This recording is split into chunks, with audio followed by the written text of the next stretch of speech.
Dear brothers and sisters, Chers frères et sœurs, nous célébrons cette messe la veille du jour où l'Église commémore Saint André, apôtre et saint patron de cette terre.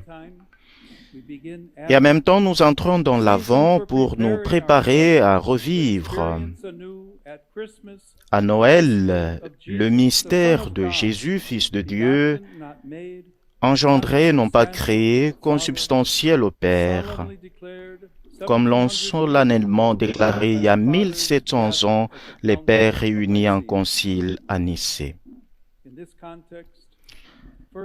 Dans ce contexte, la liturgie nous propose dans la première lecture l'une des plus belles pages du livre du prophète Isaïe, où résonne l'invitation adressée à tous les peuples à monter sur la montagne du Seigneur, lieu de lumière et de paix. Je voudrais donc que nous méditions sur notre être Église en nous arrêtant sur certaines images contenues dans ce texte. La première est celle de la montagne élevée au sommet de mont. Elle nous rappelle que le fruit de l'action de Dieu dans notre vie ne sont pas un don pour nous seulement, mais pour tous. La beauté de Sion, ville sur la montagne, symbole d'une communauté née de nouveau dans la fidélité qui devient un signe de lumière pour les hommes et les femmes de toutes les origines, nous rappelle que la joie du bien est contagieuse.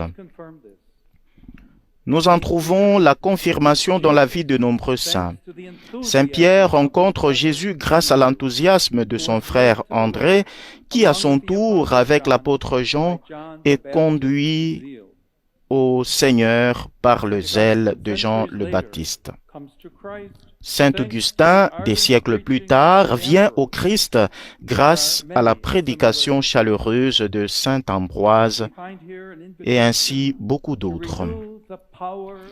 Dans tout cela, il y a une invitation également pour nous à renouveler dans la foi la force de notre témoignage. Saint Jean Chrysostome, grand pasteur de cette église, parlait du charme de la sainteté comme d'un signe plus éloquent que tant de miracles. Il disait, le prodige se produit et passe, mais la vie chrétienne demeure et édifie continuellement. Et il concluait, veillez donc sur nous-mêmes, veillons donc sur nous-mêmes, afin d'être aussi un avantage pour les autres. Mes chers amis, si nous voulons vraiment aider les personnes que nous rencontrons, veillons sur nous-mêmes, comme nous le recommande l'Évangile. Cultivons notre foi par la prière et les sacrements.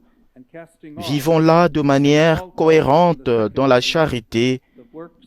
Rejetons, comme nous l'a dit saint Paul dans la deuxième lecture, les œuvres de ténèbres et revêtons les armes de lumière. Le Seigneur, que nous attendons glorieux à la fin de temps, vient chaque jour frapper à notre porte. Tenons-nous prêts avec l'engagement sincère d'une vie bonne, comme nous l'enseignent les nombreux modèles de sainteté dont l'histoire de cette terre est riche. La deuxième image qui nous vient du prophète Isaïe est celle d'un monde où règne la paix. Il le décrit ainsi.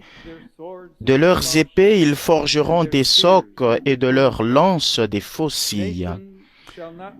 Jamais nation contre nation ne lèvera l'épée. Ils n'apprendront plus la guerre. Combien nous sentons urgent cet appel aujourd'hui, comme nous avons besoin de paix, d'unité, de réconciliation autour de nous, mais aussi en nous et entre nous. Comment pouvons-nous contribuer à répondre à cette question? Pour mieux le comprendre, regardons le logo de ce voyage, où l'un des symboles choisis est celui du pont. Il peut faire penser au célèbre grand viaduc qui, dans cette ville, traversant le détroit du Bosphore, unit deux continents, l'Asie et l'Europe. Au fil du temps, 2 autres passages s'y sont ajoutés, de sorte qu'il existe continuellement 3 points de jonction entre les 2 rives. 3 grandes structures de communication, d'échange, de rencontres, imposantes à voir, mais pourtant si petites et fragiles par rapport aux immenses territoires qu'elles relient. Leur triple extension à travers le détroit nous fait penser à l'importance de nos efforts communs pour l'unité à 3 niveaux.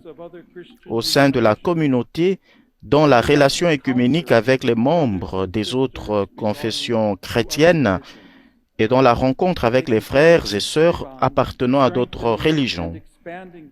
Prendre soin de ces 3 ponts en les renforçant et en les élargissant de toutes les manières possibles fait partie de notre vocation à être une ville bâtie sur la montagne. Tout d'abord, comme je le disais, cette Église compte 4 traditions liturgiques différentes, latine, arménienne, chaldéenne et syriaque, chacune apportant sa propre richesse sur le plan spirituel, historique et d'expérience ecclésiale.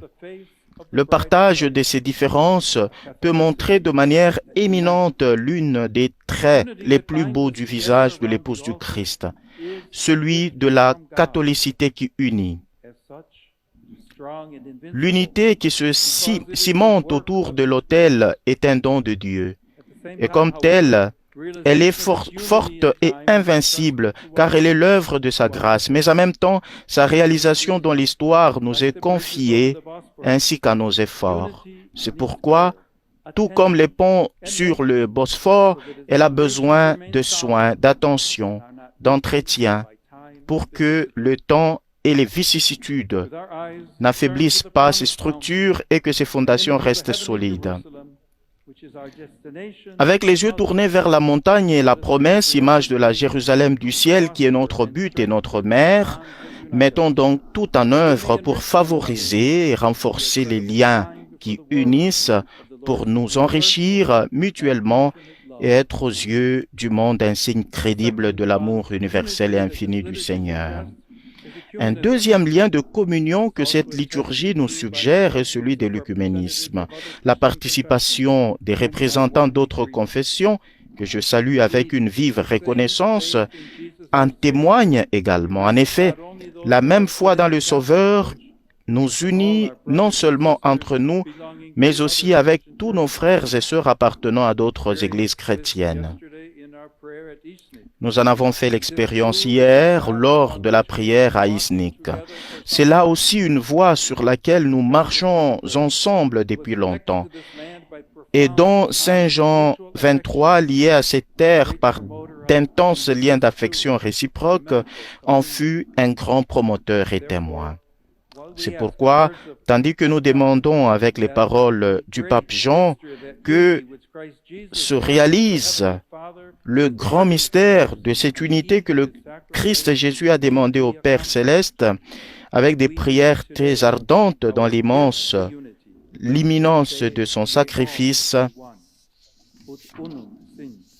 nous renouvelons aujourd'hui notre oui à l'unité afin que tout soit un. Un troisième lien auquel nous renvoie la parole de Dieu est celui avec les membres des communautés non chrétiennes.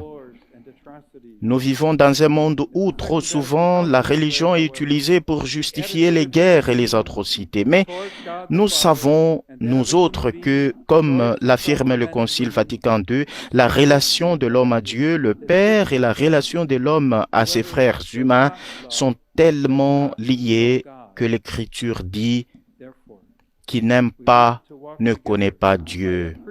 C'est pourquoi nous voulons marcher ensemble en valorisant ce qui nous unit, en démolissant les murs des préjugés et de la méfiance, en favorisant la connaissance et l'estime réciproque pour donner à tous un message fort d'espérance et une invitation à devenir des artisans de paix. Mes chers amis, faisons de ces valeurs nos résolutions pour les temps de l'Avent et plus encore pour notre vie tant personnelle que communautaire. nos pas se déplacent comme sur un pont qui unit les terres au ciel que le Seigneur a jeté pour nous. Gardons toujours les yeux fixés sur ces rives pour aimer de tout notre cœur et nos frères, pour marcher ensemble, pour pouvoir nous retrouver un jour tous ensemble dans la maison du Père.